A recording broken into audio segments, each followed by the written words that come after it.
नमस्कार, मेरा नाम है अविनाश। आप देख रहे हैं द बजर पोस्ट। बिहार राज्य के पटना शहर से सपनों की नगरी मुंबई आता है एक लड़का, बड़े बड़े ख्वाब लेके एक्टिंग की दुनिया में अपना नाम बनाने, जिसने करियर तो शुरू किया बैकग्राउंड डांसर से और बड़ी ही जल्द छोटे पर्दे से लोगों के घर घर पहुंचने वाला अब बड़े पर्दों पर भी छा चुका था। इसके फैन बच्चों से लेकर बुजुर्ग हर कोई है। इनके पास कमी किसी चीज की नहीं, नाम है, पैसा है, ग्लैमर की दुनिया में अपनी खुद की पहचान बना ली थी इतने कम उम्र में। फिर ऐसा क्या हुआ कि इतने कम उम्र में इतनी बुलंदियां हासिल करने पर भी उन्हें सुसाइड जैसा कदम उठाना पड़ा। आज हम बात करेंगे सुशांत सिंह राजपूत की।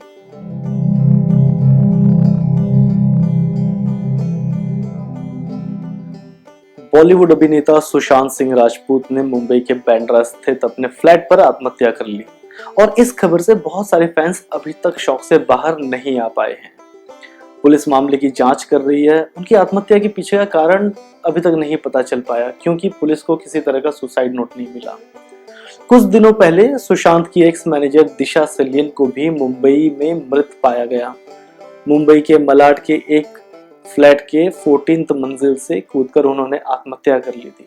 काफी लोगों का ये भी कहना है कि वो पार्टी कर रही थी और उनका पैर स्लिप हो गया, और काफी लोगों का कहना है कि उन्होंने सुसाइड किया। एक हफ्ते पहले इंस्टाग्राम पर अपनी आखिरी पोस्ट में सुशांत सिंह राजपूत ने अपनी मां की एक ब्लैक एंड व्हाइट तस्वीर पोस्ट की। ये उनकी इंस्टाग्राम की आखिरी पोस्ट थी। उन्होंने उसमें कैप्शन में लिखा, अश्रुधारा से उड़ता हुआ धुंधला अतीत, मुस्कुराते हुए सपने देखना एक मुस्कुराहट का प्रतीक है और एक क्षण भर जीवन दोनों के बीच बातचीत। इससे पहले उन्होंने कहा था कि वे लॉकडाउन के दौरान कोडिंग सीख रहे हैं। उन्होंने कहा कि मैं कंप्यूटर गेमिंग से बहुत प्यार करता हूं और हमेशा इसके पीछे की भाषा सीखना चाहता हूं। सुशांत ने एक्टिंग में अपना नाम बनाने से पहले दिल्ली टेक्नोलॉजिकल यूनिवर्सिटी में मैकेनिकल इंजीनियरिंग किया। वे लोकप्रिय टीवी शो पवित्र रिश्ता में अपनी भूमिका के साथ घरेलू नाम बन गए थे। बाद में उन्होंने 2013 में अभिषेक कपूर की फिल्म काइपोची के साथ सिल्वर स्क्रीन पर एंट्री की। उन्हें आखिरी बार श्रद्धा कपूर के साथ छिछोरे में देखा गया था। सबसे अजीब ये लगता है कि ये फिल्म आत्महत्या के मुद्दे से जुड़ी हुई है। ये बताती है कि हमें कुछ भी हो जाए, कैसे भी सिचुएशन आ जाए, हमें आत्महत्या नहीं करनी है।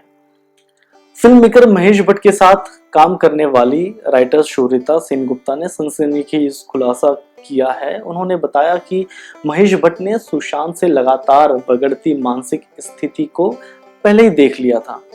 वो बोलते थे कि ये परवीन बॉबी जैसे हो रहे हैं। महेश ने रिया चक्रवर्ती को इनसे दूर रहने की सलाह भी दी थी। शोरिता ये भी बताती हैं, भट्ट साहब ने सुशांत के लगातार स्ट्रगल के पीछे छिपी उदासी को पहचान लिया था।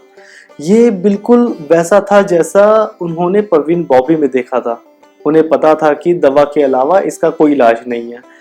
सुशांत के तेजी से डिप्रेशन में गिरने के कारण रिया फंस गई थी। उसने पूरी कोशिश की ताकि सुशांत अपनी दवाएं ले, लेकिन सुशांत ने मना कर दिया था। बिना दवाओं के सुशांत की हालत और भी ज्यादा बदतर होती गई। शोरिता बताती है, पिछले 1 साल के दौरान सुशांत ने खुद को बाहरी दुनिया से पूरी तरह से काट दिया था। रिया तब तक उनके साथ थी जब तक वह निभा सकती थी। एक समय ऐसा भी था जब सुशांत को आवाजें सुनाई देने लगी। उसे लगने लगा कि लोग उसे मारने की कोशिश कर रहे हैं। एक दिन अनुराग कश्यप की एक फिल्म सुशांत के घर में चल रही थी और उन्होंने रिया से कहा, मैंने कश्यप से एक प्रोजेक्ट के लिए मना कर दिया, अब वो मुझे मारने के लिए आने वाला है। इस घटना के बाद रिया सुशांत के साथ रहने से डर गई थी। रिया ने रिश्ता तोड़ लिया। उसके पास और कोई रास्ता नहीं था। भट्ट साहब ने उससे कहा था कि अब तुम कुछ नहीं कर सकती। अगर रिश्ते में तुम और रहती हो तो तुम्हारी दिमागी हालत भी खराब हो जाएगी। रिया ने सुशांत की बहन के मुंबई आने तक उसे संभाले रखा। सुशांत की बहनों ने भी उसकी मदद करने की पूरी कोशिश की, लेकिन वे किसी की भी नहीं सुनते थे और आखिरी में वो डिप्रेशन की दवाइयां भी लेना बंद कर दिया था। ये कहना था राइटर शोरिता का।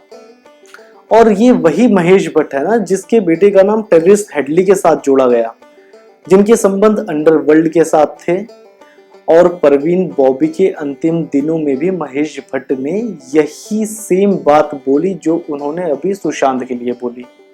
अगर रिया चक्रवर्ती इनकी बात मान भी लेती हैं तो इसमें चौंकने की कोई बात नहीं है, क्योंकि अपना करियर बचाने के लिए अक्सर लोग ऐसा करते हैं कि बड़े डायरेक्टर की बातों में आ जाते हैं। बॉलीवुड स्टार सुशांत सिंह राजपूत की आत्महत्या मामले में कंगना रनौत ने करण जौहर कैंप पर गंभीर आरोप लगाए हैं। उनका कहना है कि आउटसाइडर्स को ऊंचा उठने से रोकने के लिए इंडस्ट्री में साजिशें की जाती हैं।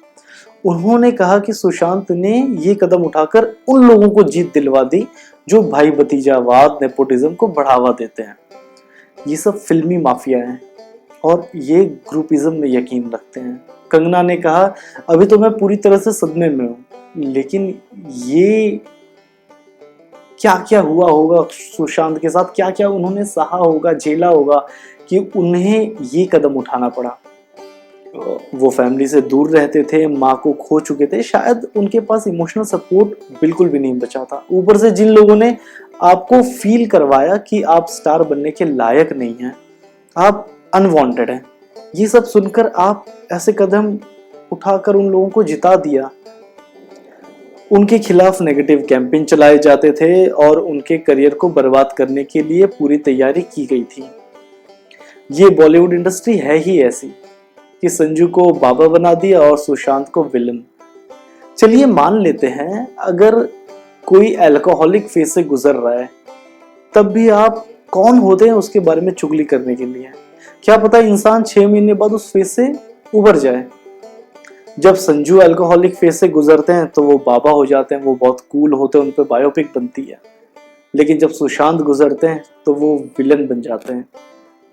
आलिया भट्ट और करण जौहर ये वो लोग हैं जो टीवी स्क्रीन पर कॉफी पीते हुए लोगों को बुली करते हैं। उन्होंने सुशांत को भी नहीं छोड़ा। ये वो लोग हैं जो कभी कंगना रनौत का नाम नहीं लेते, जिसने 3 नेशनल अवार्ड जीते, जो पद्मश्री से सम्मानित है। ये लोग सुशांत सिंह राजपूत का नाम कभी नहीं लेते बेस्ट एक्टर में। बस अपने शो में सिद्धार्थ मल्होत्रा, वरुण धवन, टाइगर श्रॉफ जैसे लोगों के नाम लेते रहते, अपना ही नैरेटिव सेट क्रिएट करते हैं। आलिया भट्ट ने तो एक बार बोला भी था कि वो जानती ही नहीं सुशांत सिंह कौन है। अब ये बात बिल्कुल छिपी नहीं है कि आउटसाइडर्स को ऊंचा उठने से रोकने के लिए साजिशें की जाती है और उन साजिशों में लोग अपना खुद का पैसा लगाकर लोगों को डुबाते हैं। बॉलीवुड की न्यूज आप सब देखते होंगे, अक्सर ऐसी न्यूज आती है कि तैमूर ने कब भागा, कब मूता, तैमूर खेल रहे हैं पापा सैफ के साथ। लेकिन जो न्यूज होनी चाहिए, जो सच्चाई होनी चाहिए, वो पेड मीडिया क्यों दिखाएगी? उनको इन सब चीजों के लिए पैसे थोड़ी मिलते हैं। उनको तो बस इसके लिए पैसे मिलते हैं कि कब जिम के अंदर कौन क्या पहन के गया, कब कौन क्या पहन के ट्रैवल कर रहा है। सुशांत के फैंस ने आलिया भट्ट और करण जौहर जैसे लोगों को आड़े हाथ लिया सोशल मीडिया पर, और लेना भी चाहिए, क्योंकि कुछ लोग मगरमच्छ के आंसू निकाल रहे हैं। ये वो लोग हैं जो पहले साथ बैठ के इंडस्ट्री के लोगों को बुली करते हैं और दिन भर गॉसिप करते हैं। और सबसे इम्पोर्टेंट बात, ये लोग वही हैं जो नेपोटिज्म को बढ़ावा देते हैं और टैलेंट को कभी आगे नहीं आने देते। शर्म की बात तो ये है कि जब मसान जैसी फिल्म के लिए विकी कौशल को नॉमिनेट किया जाता है और अवार्ड ले जाता है जिया खान का खूनी, एक क्रिमिनल यानी सूरज पंचोली। पहले भी कई बार ऐसे अवार्ड्स बिक चुके हैं और आज भी अवार्ड्स बिकते हैं।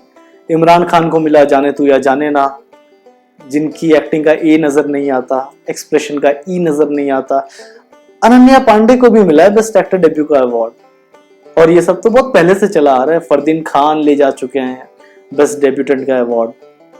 और भैया इन लोगों का स्ट्रगल्स अलग ही लेवल का होता है। उन लोगों का स्ट्रगल होता है, मैं पहले बहुत मोटी थी, अब मैं पतली हो गई हूँ, मैंने इतना वेट कम किया, वगैरह वगैरह। यार थोड़ी मेहनत एक्टिंग पे भी कर लो तो थोड़ी इंप्रूव हो जाती। सुशांत के घर से उनकी मेडिकल फाइल्स भी मिली, जिससे ये पता चलता है कि वो अपना डिप्रेशन का इलाज करवा रहे थे पिछले 6 महीने से। कोई सडनली डिप्रेशन में नहीं जाता। अगर वो पिछले 6 महीने से अपना इलाज करवा रहे हैं तो इसका मतलब यह है कि पिछले 1-2 साल से वो ये सब झेल रहे हैं। तब जाकर वो धीरे धीरे ये झेलना उनका डिप्रेशन में बदलता गया। खैर, आज सभी बोल रहे हैं कि सुशांत को अपने फ्रेंड्स से शेयर करना चाहिए था, ये करना चाहिए था, वो करना चाहिए था, किसी का कंधा लेके रो लेना चाहिए था। मगर सच्चाई तो ये है कि जब आप अपने के पास जाते हैं कुछ बताने के लिए, वही दोस्त सोचता है कि यार ये आ गया फिर से अपना दुखड़ा रोने, यार ये आ गया सर चाटने, ये नेगेटिव फैला रहा है, ये वाइब्स अच्छी नहीं आ रही मुझे इसके पास से। असल जिंदगी में बहुत कम लोग होते हैं जो आपके ऐसे खराब टाइम पे आपका साथ देना चाहते हैं। बॉलीवुड में अलग ही माफिया का राज चलता है, जिसकी वजह से आज भी आउटसाइडर्स के पास इतना टैलेंट होने के बाद भी आगे आने का चांस नहीं मिलता। एक सलमान खान जैसा क्रिमिनल दूसरे क्रिमिनल सूरज पंचोली को लॉन्च करता है। यही है सो कॉल्ड बॉलीवुड ग्लैमर का असली चेहरा। आज के टाइम पे ऑडियंस भी इतनी बेवकूफ नहीं है। इस बार सुशांत के मौत की वजह से जो आग लगी है बॉलीवुड में वो बीस नहीं जाएगी, और हमारे आपके जैसे लोगों को ही आगे आना पड़ेगा, नेपोटिज्म को रोकना पड़ेगा और टैलेंट्स को सपोर्ट करना पड़ेगा। आप देख रहे हैं the buzzer post. Instagram, Twitter, Facebook पे हमें फॉलो करें, यूट्यूब पे हमें सब्सक्राइब करें और नोटिफिकेशन का बेल दबा दें, जिससे आपके पास सबसे पहले हमारे नए वीडियोस की जानकारी आती रहे। जय हिंद।